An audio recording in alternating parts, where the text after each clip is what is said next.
नमस्कार। आज हम लोग नया चैप्टर टी.एच. ग्रीन पर अध्ययन करेंगे। टी.एच. ग्रीन ने स्वतंत्रता के विषय में क्या कहा, स्वतंत्रता कैसे प्राप्त हो सकती है, क्या जिस प्रकार मिल बताया उस प्रकार की वातावरण से स्वतंत्रता मिल सकती है, इस पर भी ग्रीन ने चर्चा किया। राज्य के कार्य क्या होना चाहिए, कल्याणकारी राज का जनक कैसे हो जाता है, दंड के सिद्धांत किस प्रकार इसने दिया, इन तमाम पहलुओं पर हम लोग अध्ययन करेंगे।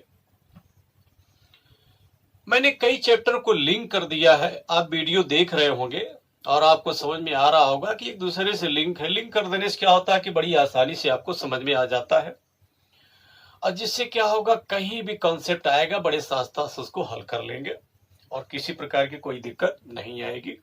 और उसी कंसेप्ट में मैं कोटेशन भी बता देता हूं। वो कंसेप्ट में कहीं कोटेशन होता है जिसे आसानी से आपको समझ में आ रहा होगा, मेरा मानना है। अब जैसे यहीं पर देखते हैं कैसे मैंने लिंक किया एक दूसरे से, जो सहजता से आप उसको पकड़ सके। रूसो बार बार कहता है प्रकृति को लौटो, प्रकृति को। खूब कोटेशन पूछा जाता है। रूसो बार बार कहता है प्रकृति को लौटो।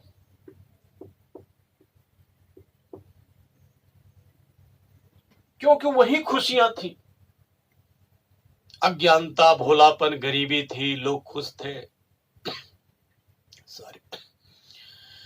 जब इस प्रकार की बार बार बात करता है, बेंथम क्या कहता है कि दरअसल आप बेवकूफी वाला काम करते हैं। किस प्रकार का बेवकूफी वाला?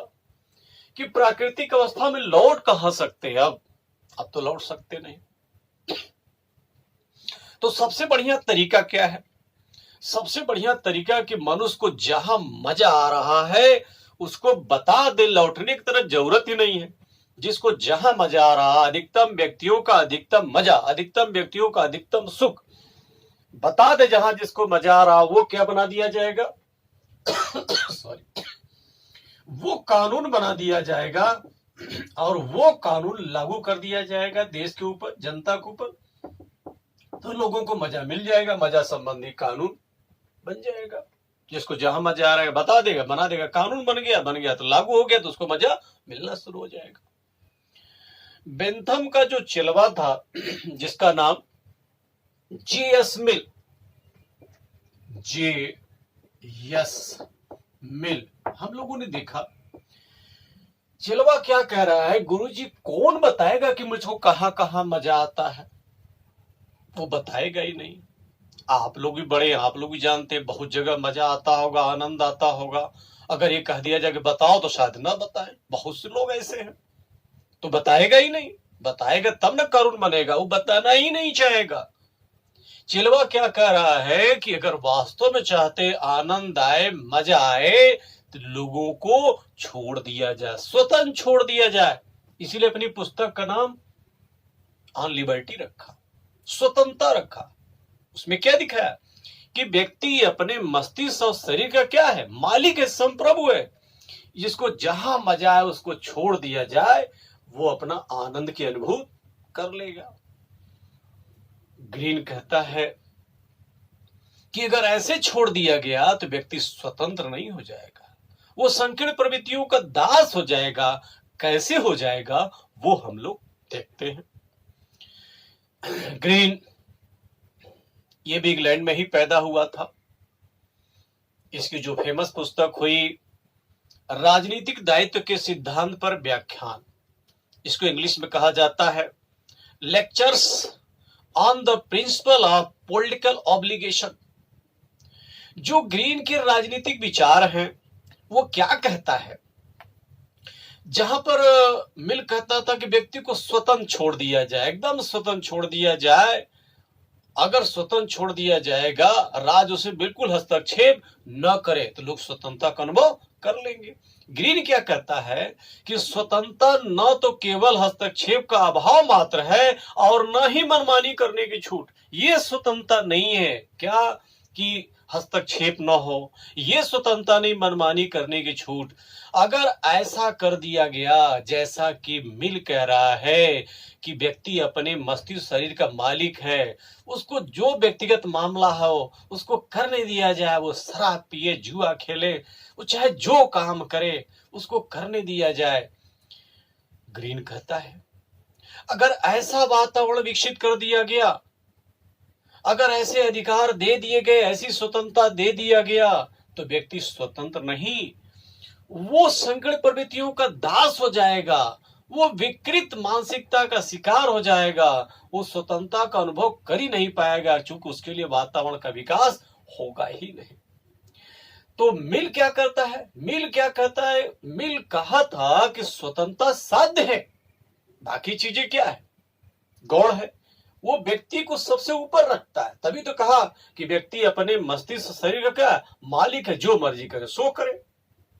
ग्रीन कहता है कि नहीं, सामाजिक कल्याण होना चाहिए साध्य, स्वतंत्रता नहीं।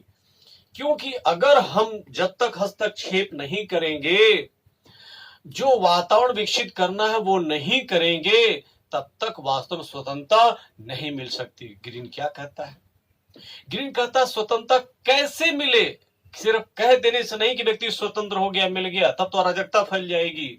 स्वतंत्रता कैसे मिले? अधिकार कैसे मिले? राज्य का कार्य क्या होना चाहिए? किस प्रकार का राज्य का कार्य हो, लोगों को स्वतंत्रता मिल सके, ऐसा जो कॉन्सेप्ट देता है। बाद में चल करके बारकर इसके कॉन्सेप्ट से बड़ा प्रभावित हुआ, तो बारकर इस कॉन्सेप्ट को कोटेशन में ढाल देता है और क्या कहता है कि मानवीय चेतना स्वतंत्रता चाहती है, स्वतंत्रता में अधिकार का भाव निहित है, और अधिकार अपनी रक्षा है तो क्या करता है? राज से मांग करता है। अब यहां देखिए, क्या स्वतंत्रता एक अधिकार है? कहता स्वतंत्रता क्या अधिकार है, और कहते इसकी रक्षा होनी चाहिए। रक्षा कौन करेगा? राज्य करेगा। और जब तक राज्य रक्षा नहीं करेगा, तब तक स्वतंत्रता उसको प्राप्त नहीं होगी। मैं बता दूं, यह कोटेशन बार बार आता रहता है। मानवीय चेतना स्वतंत्रता चाहती है, स्वतंत्रता में अधिकार का भाव निहित है, और अधिकार अपनी रक्षा है तो राज्य से मांग करने में है। ये कोटेशन बार बार आता है। जब भी आए इसका उत्तर बारकर होता है। मेरे पास बार बार लड़के संपर्क करते हैं। अब चूंकि जो दूर बच्चे हैं वो कहां संपर्क कर पाएंगे, तो मैं यहां बता दे रहा हूं। बार बार सवाल पूछे जाते हैं। ये कोटेशन आता है तो आप बारकर करेंगे, ग्रीन दिया रहे तभी आप बारकर करेंगे। हाँ, बारकर नहीं दिया हुआ है, मानवीय चेतना स्वतंत्रता चाहती है, इस प्रकार कोटेशन आता, तब आप ग्रीन कर सकते हैं, कोई दिक्कत नहीं है। इस बात को हमेशा याद रखिएगा, कॉन्सेप्ट में ही कोटेशन होता है, और कन्फर्म किए रहिए ताकि किसी प्रकार की कोई दिक्कत ना आए। अब यहां पर देखेंगे कि स्वतंत्रता को अधिकार के रूप में लाया। स्वतंत्रता क्या? हमारा अधिकार है, उसकी रक्षा कौन करेगा? राज्य करेगा। तो राज्य का कार्य निश्चित रूप से बढ़ जाएगा। और वहीं पर मिल क्या कहता है राज्य के विषय में? कहता है कि राज्य के कार्य व्यक्ति में आत्मनिर्भरता की भावना को नष्ट कर देता है, उसके उत्तरदायित्व को कमजोर कर देता है, और उसके चरित्र को कुंठित कर देता है। कौन? राज्य। किसके माध्यम? हस्तक्षेप के माध्यम से। तो राज्य का कार्य बिल्कुल नहीं होना चाहिए, नकारात्मक, न कार्य करे मेरे मामलों में। इसीलिए मिल को व्यक्तिवादी कहा जाता है, व्यक्ति पर केंद्रित कर देता है, जबकि ग्रीन को कल्याणकारी कहा जाता है। कल्याणकारी राज्य का प्रवर्तक है, समाज को केंद्र बिंदु बना के रखता है। ग्रीन क्या कहता है कि राज्य जो बनाया गया है, राज्य अच्छे के लिए बनाया गया है, लोगों का कल्याण करे। ये ग्रीन कहता है कि राज्य की वास्तविक जो आधार है, राज्य का वास्तविक आधार क्या है? शक्ति नहीं है, तानाशाही नहीं है, बल्कि क्या है? इच्छा है। लोगों की इच्छा है कि राज्य बेहतर कार्य करे, वो तानाशाही न करे। तो राज्य की वास्तविक आधार क्या है? शक्ति नहीं बल्कि इच्छा है। इच्छा क्या? लोगों के लिए बेहतर काम कर सके, वो तानाशाही न करे। ये कोटेशन भी है। अब देखेंगे यहीं पर जो राज्य के कार्य है क्या बतलाता है। ग्रीन कहता है राज्य का कार्य नैतिक जीवन के मार्ग में आने वाली बाधाओं को बाधित करना है। यानी राज्य का कार्य होना चाहिए, क्या होना चाहिए? जो स्वतंत्रता के लिए बाधा पहुंचा रही है, जो बाधा पहुंचा रही है उसको बाधित करे, स्वतंत्रता को नहीं। स्वतंत्रता के लिए जो बाधा पहुंचा रही है, नैतिक जीवन के लिए जो बाधा पहुंचा रही है, नैतिक जीवन में मार्ग में आने वाली जो बाधाओं को जो भी बाधा पहुंचाए, राज्य उसको क्या करे, अवरोध उत्पन्न करे, ताकि उसके लिए एक अच्छे जीवन का विकास हो सके, नैतिक जीवन का विकास हो सके, उसको अधिकार मिल सके, उसको स्वतंत्रता मिल सके। स्वतंत्रता तब तक नहीं मिलेगी जब तक ऐसा वातावरण विकसित राज्य नहीं करेगा। तभी क्या कहता है, बाधाओं को बाधित करना, स्वतंत्रता के लिए जो बाधा पहुंचा रही है उसको बाधित करे। कौन? राज्य। ये कोटेशन भी है, बाधाओं को बाधित करे। जब भी सवाल आए तो ये ग्रीन का होता है, सद जीवन के मार्ग में आने वाली बाधाओं को बाधित करे, जिसका कोटेशन है ग्रीन का है। जब वो कहता सद जीवन के मार्ग में आने वाली बाधाओं को बाधित करे, कई बार सवाल पूछा गया है, इस एक पहलू से ग्रीन को आइडियलिस्टिक भी कहा जाता है, आदर्शवादी भी कहा जाता है। क्यों? नैतिक जीवन की बात करता है ये। वैसे कल्याणकारी राज्य का जनक कौन है? तो ग्रीन है। ग्रीन कहता है सकारात्मक राज्य का कॉन्सेप्ट देता है। सकारात्मक मतलब कार्य करो, राज्य कार्य करो। जब तक तुम कार्य नहीं करोगे तब तक स्वतंत्रता नहीं मिलेगी। मिल क्या कहता है? नकारात्मक। राज्य के कार्य को न करो, तुम कार्य मत करो, मेरे लिए क्या सही है क्या गलत है मैं जानता हूं, इसलिए राज्य मेरे मामलों में हस्तक्षेप न करो। तो दोनों विरोधाभास है। मिल व्यक्तिवादी हो जाता है, नकारात्मक कार्य करता है राज्य का कि न कार्य करो मेरे मामलों में। ग्रीन कहता नहीं, कार्य करना पड़ेगा, जब तक कार्य नहीं करेंगे तब तक तुम स्वतंत्र नहीं हो सकते। क्यों?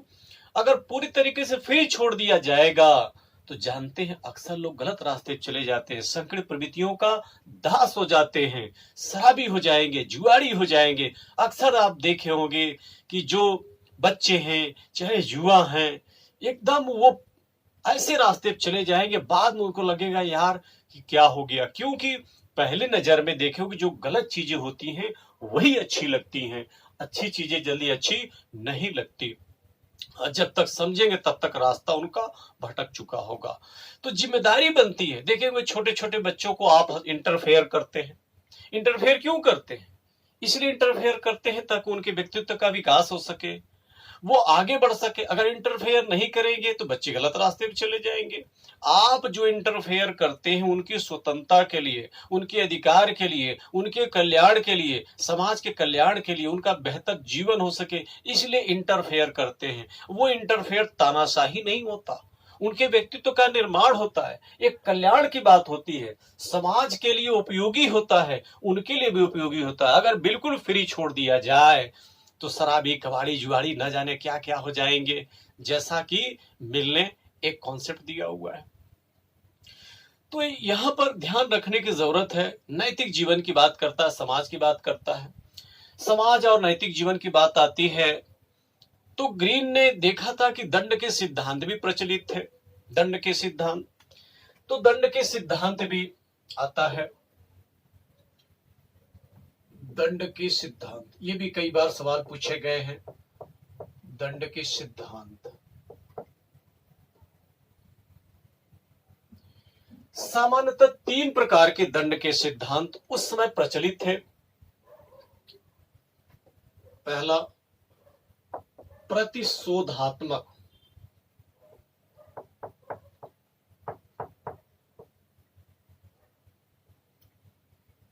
दूसरा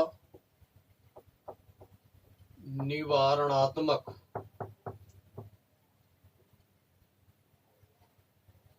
और तीसरा सुधारात्मक। ये 3 प्रकार के दंड के सिद्धांत प्रचलित थे उस समय, और इन्हीं तीनों पर चर्चा ग्रीन करता है। ग्रीन इन्हीं तीनों पर चर्चा करता है। क्या करता है उसको हम लोग देखते हैं। प्रतिशोधात्मक सिद्धांत को दूसरे नाम से भी जाना जाता है, इसको प्रतिकारात्मक भी बोलते हैं, इसको इंग्लिश में रेट्रिब्यूटिव थ्योरी बोला जाता है। इसका मतलब क्या होता है? टिट फॉर टैट, जैसे को तैसा। जैसे को तैसा का मतलब, अगर किसी ने दांत तोड़ा तो उसका दांत तोड़ दो, आंख फोड़ा तो आंख फोड़ दो। इस प्रकार के जो दंड दिए जाते थे उसको प्रतिसादात्मक दंड बोला जाता था। हालांकि ग्रीन इसका बहुत बड़ा समर्थक नहीं है, क्योंकि ग्रीन कहीं न कहीं सुधारवादी है, मानवतावादी है, मानव को केंद्र बिंदु रखता है। अच्छा, दूसरे प्रकार के जो दंड दिए जाते थे जिसको निवारक सिद्धांत बोला गया, उसको प्रिवेंटिव थ्योरी बोला जाता था। उसको और भी नामों से जानते थे, निवर्तनवादी सिद्धांत भी बोलते थे, वर्जनात्मक सिद्धांत भी बोलते थे, प्रतिरोधात्मक सिद्धांत ही बोला जाता था। तो जो निवारणात्मक सिद्धांत था, इसको अगर हम मीनिंग देखें तो इसका अर्थ देखें तो सीधा सीधा निकल के आता है क्या? अपराध को रोकना। निवारक सिद्धांत मतलब अपराध को रोकना। प्रिवेंटिव थ्योरी है, अपराध को रोकने की बात करता है, जिससे कि समाज को क्या करें, एक सुधार लाया जा सके समाज में। जैसे किसी व्यक्ति को दंड दिया गया तो इसका उद्देश्य क्या है? समाज में सुधार लाना। अगर न्यायाधीश कोई दंड देते हैं तो इंडायरेक्ट क्या करते हैं, क्या उसकी मीनिंग क्या समाहित है कि मैं तुमको दंड इसलिए दे रहा हूं ताकि आगे इस प्रकार का अपराध न हो सके। तो व्यक्ति को दंडित करने का मतलब है कि इस अपराध आगे चल करके रुक सके, ताकि लोग देखेंगे तो समझेंगे, डरेंगे उससे, उस प्रकार के अपराध नहीं करेंगे। तीसरे प्रकार का जो प्रावधान था सुधारात्मक सिद्धांत था, रिफॉर्मेटिव थ्योरी बोला जाता है। सुधारात्मक मतलब इसमें केंद्र बिंदु व्यक्ति बनाया जाता था और समाज बनाया जाता था।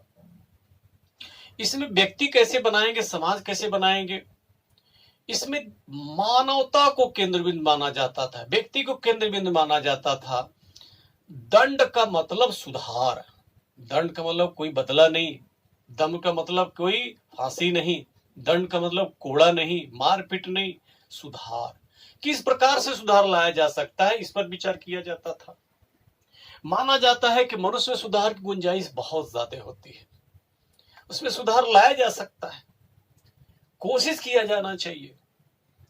ग्रीन कहता है कि बहुत से ऐसे अपराध होते हैं जो अनजाने में होते हैं, जानकारी में भी होता है।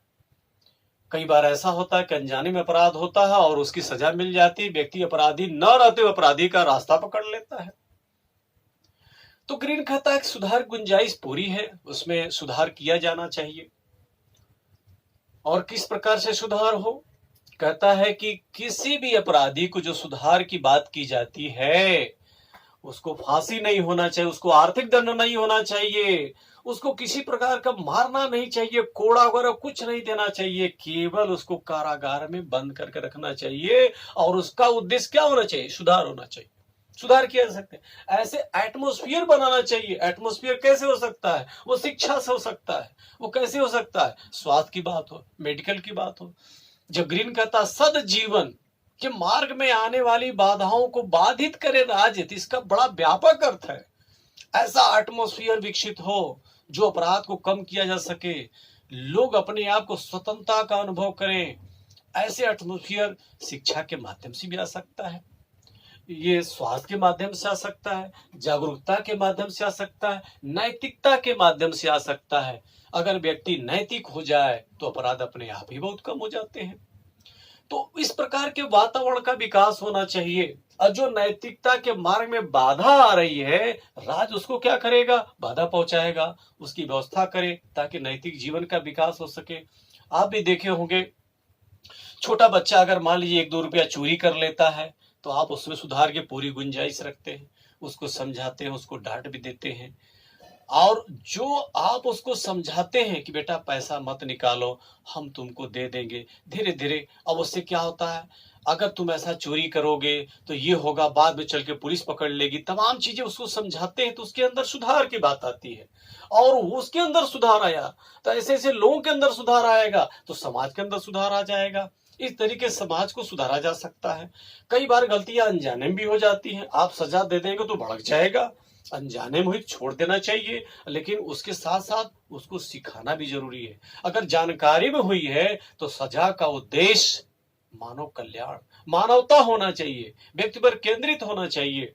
कई बार अनजाने में गलती होती रहती है, आपसे भी हुई कई बार अनजाने में गलती, बहुत से लोगों से होती रहती है। जैसे एक उदाहरण देखूं, मैं एक बार मैं जा रहा था तो देखा क्या, एक लड़का बाइक लाया था, एक लड़की को बैठाया पीछे।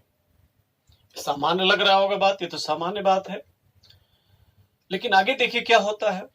उसने क्या हुआ, जब लड़की बैठ गई, गाड़ी को स्टार्ट किया और इसने एक्सीलेटर लिया और क्लच को एकाएक छोड़ दिया। और अगर गाड़ी चलाते हैं तो आप जानते हो क्लच को एकाएक छोड़ दिया जाए तो क्या हालचाल होगी। नतीजा ये हुआ कि वो दोनों नीचे हो गए, गाड़ी क्या हो गई, उनके ऊपर हो गई, बाइक उनके ऊपर हो गई और वहीं पर गिर गए। गनीमत हुआ कि वहीं पर गिरे, नहीं तो आगे जा गिरा था। इसे क्या सबक मिला कि लड़के को ऐसी गाड़ी नहीं चलाना चाहिए। क्यों? उससे गलती हुई थी। गलती कैसे हुई थी? वो भौकाल बना रहा था, लड़की को इंप्रेस कर रहा था। लड़की से भी गलती हुई, ये तो पता समझ कर लेना चाहिए। एक तो निश्चित रूप से उसके घर की नहीं रही होगी। क्यों? घर की रहती तो जानती रहती है इसको बाइक चलाने नहीं आता है। निश्चित रूप से कहीं बाहरी रही होगी, कौन रहा हो सकता, जुगाड़ उगाड़ के रही हो, कोई रहा हो, जो भी रहा हो। तो अब लड़की के अंदर भी क्या है, सीखने का मौका मिला कि हमको भी बैठने से पहले ये समझना चाहिए कि इसको गाड़ी चलाने आती भी कि नहीं आती है। तो ऐसे बहुत सारी गलतियां होती रही, सुधार की गुंजाइश होती है। तो जो अगर मान ली जानबूझ करके भी गलती हुआ, उसमें भी कोशिश करना, सुधार उसको किया जा सके ताकि इस प्रकार के अपराध हो भविष्य में चल करके न करे। वैसे भी देखिए, अगर हम भारत की ही बात करें, ये तो पूरी दुनिया कॉन्सेप्ट दिया है, भारत की ही बात करें तो भारत में भी कहा जाता है भले 1000 अपराधी छूट जाए, लेकिन एक भी व्यक्ति ऐसा नहीं होना चाहिए जो अपराध न किया हो और उसको सजा हो जाए। इसके पीछे नियत क्या है? सुधार ही है। हालांकि हमारे यहाँ तो फांसी का भी प्रावधान है, बात सही है। अब फांसी की बात आती, ग्रीन फांसी यानी मृत्यु दंड का विरोध करता, कहता नहीं, और सारे रास्ते हैं। खैर, ग्रीन का मानना है, अलग बात है। हमारे देश में या दुनिया के हर देश में अलग अलग प्रोविजन होते हैं। चूंकि ग्रीन का हम लोग अध्ययन कर रहे हैं तो ग्रीन ने इस प्रकार से कॉन्सेप्ट दिया। ग्रीन ने सुधार पर ज्यादा जोर दिया है, मानववाद पर ज्यादा जोर दिया है, नैतिकता पर ज्यादा जोर दिया है, समाज कल्याण पर ज्यादा जोर दिया है। कहता है क्या, जब तक राज का हस्तक्षेप नहीं होगा तब तक एटमॉस्फेयर क्रिएट नहीं होगा। इसलिए राज का हस्तक्षेप होना चाहिए, परंतु राज का हस्तक्षेप उतना ही होना चाहिए जितना कि कल्याण हो सके लोगों का। क्या हो सके? कल्याण हो सके। कल्याण कौन करेगा? राज्य करेगा। समाज का कल्याण, देश का कल्याण, व्यक्ति का कल्याण कौन करेगा? राज्य करेगा। कौन कहता है? ग्रीन। तो कल्याणकारी राज का जनक कौन हो गया? ग्रीन। आगे चल करके हम लोग देखेंगे मार्क्स क्या कहता है ग्रीन के विषय में। राज, ग्रीन कहता है कल्याणकारी का राज्य है, कल्याणकार कौन करेगा? राज्य। आगे चलकर मार्क्स कहेगा राज्य कभी कल्याण कर ही नहीं सकता। क्यों? अगर नियत को जान ले राज्य को तो समझ में आ जाएगा कि राज्य कभी कल्याण कर ही नहीं सकता। कैसे? जैसे बकरा मालिक बकरे खूब खिलाता पिलाता है। बकरा क्या है? वो बुद्धू है। वो समझता है कि मेरा मालिक बहुत अच्छा है, परंतु मालिक वो तैयार कर रहा है किसके लिए? बकरीद के लिए। आगे चल के देखेंगे, मार्क्स की थ्योरी बड़ी भयानक है, आप लोग सतर्क रहिएगा। ठीक है, धन्यवाद।